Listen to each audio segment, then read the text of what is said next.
The Justin, Hailey, and Selena drama is back in full swing, and the internet thinks Tate McRae is on Hailey's side. This all started earlier this month when Hailey allegedly liked a TikTok that was shading Selena and Benny. That got the internet back in a frenzy, saying that Hailey is obsessed with Selena.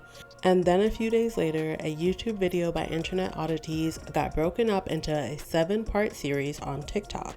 That video paints a narrative that Hailey Bieber was obsessed with Justin from a young age and stalked him until she eventually dated and married him. It also sprinkles some Selena obsession in it too, stating that Hailey allegedly copied Selena in order to be the woman that Justin wanted her to be. So now the internet is buzzing about the same thing it was buzzing about 2 years ago. So how exactly did Tate McRae get involved? Well, Selena just released her new album called I Said I Loved You First, and there are some songs, one in particular, that fans think are about Justin and Selena.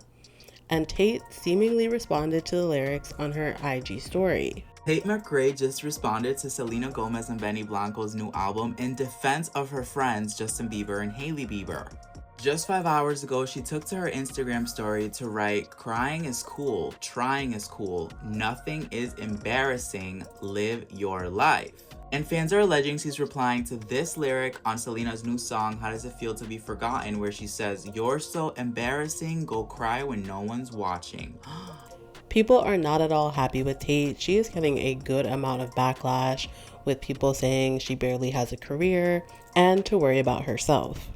Tate has responded with an IG story post, denying that the post was about the drama, but people aren't buying it and they're telling her to either stand on business or mind her business. People think that she's siding with the Biebers because of how close they seem to be. Tate and Justin have hung out numerous times, and she's also done a campaign for Hailey's skincare line, Rhode. So it's understandable that people think that she is trying to defend Hailey, but the way the internet has insane backlash for women and not at all the same energy for men should be studied. Keep in mind, Justin and Benny Blanco used to be friends before he got with Selena, but that has never been headline news. But if the story was swapped to Hailey and Selena being good friends before Hailey got with him, best believe that would be the topic of conversation. Tate even tried to stop the backlash by following Selena again, but that doesn't seem to be helping either. It also doesn't help that both Hailey and Justin have been a little cryptic online the past few days. Justin Bieber claps back at Selena Gomez and Benny Blanco for the alleged songs written about him and Hailey in her new album, I Said I Love You First. Now, there's 2 songs I believe he's replying to. The first song being How Does It Feel to Be Forgotten, where Selena says, "You're so embarrassing, go cry where no one's watching. I can't imagine it. How does it feel to be forgotten?" He literally said to the song, "How does it feel to be forgotten? Still relevant, boo," by posting this long paragraph that Hailey Bieber wrote in 2019. And of course, Hailey Bieber herself went to repost it. Like, they have never been this active ever, and of course they're doing it during the release week of Selena Gomez. Now, I believe the second response he had was for her song You Said You Were Sorry, where she said, "You said you were sorry for everything that you put on me, our eyes were bawling rain, we finally both forgave," which again goes with that forgiveness post he had. The song saying "Who I Am, how a beat gon' tell me who I am," and then having a whole sermon about forgiveness is crazy. I think the craziest part of all of this is the fact that Selena even said the songs wouldn't be about who people would think.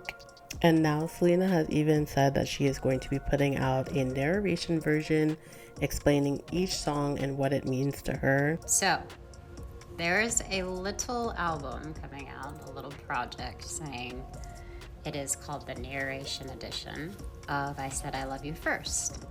So basically, I get to tell a little story about each song on the album, so I can explain it to you guys, and you can see how I view them, and I'd love to know your thoughts as well and how you relate to it all.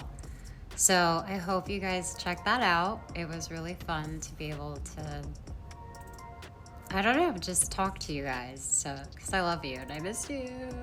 I know some people are probably thinking she's trying to do damage control, but these things are planned out months, if not years in advance. Her team clearly knew that the internet was going to do this, try to tie anything they could back to Justin and Hailey, and they're trying their best to get in front of it. and make sure the conversation stays on Selena and her music. I personally don't think it's gonna work. I think the internet just takes any narrative with these three and runs with it and puts them against each other every single time. You can say that they have all participated in the past, probably, with the way that they use their social media accounts, but I do think that the internet as a whole normally makes it a lot worse than it needs to be. If I were Selena, I would be so tired of being connected to my ex, who I haven't dated in almost 8 years. Every time she does anything, somehow it is tied back to either Hailey or Justin or both. I'm sure it's very frustrating, very annoying, as she did a documentary saying that she wants to be good enough on her own and not having to be tied to Justin back when they were still dating, I think. So I can't imagine now that she is like releasing music with her fiance's help and it's still being tied back to Justin. I, for one, think that we were going to be having this conversation about this trio when we're in our 40s, because at this point, Benny and Selena are engaged, Hailey and Justin have been married, have a whole entire child together, and we are still talking about this. And if I were close friends with either Selena, Hailey, or Justin, I personally would just try to stay out of any drama possible. We see what's happening with Tate. She is literally still getting hate as we speak over one Instagram post, so it's really just not worth it. People have to be very mindful what they post, unfortunately, in this day and age. It is just taken, ran with, and spread like wildfire. All of this to me is crazy, but what do you guys think about the Hailey, Justin, and Selena of it all? What do you think about Tate's alleged connection to it all? Do you think this is going to affect her music, her career, or do you think it's all going to blow over by next week? Let me know in the comments, and I will see you guys in the next video. Bye-bye.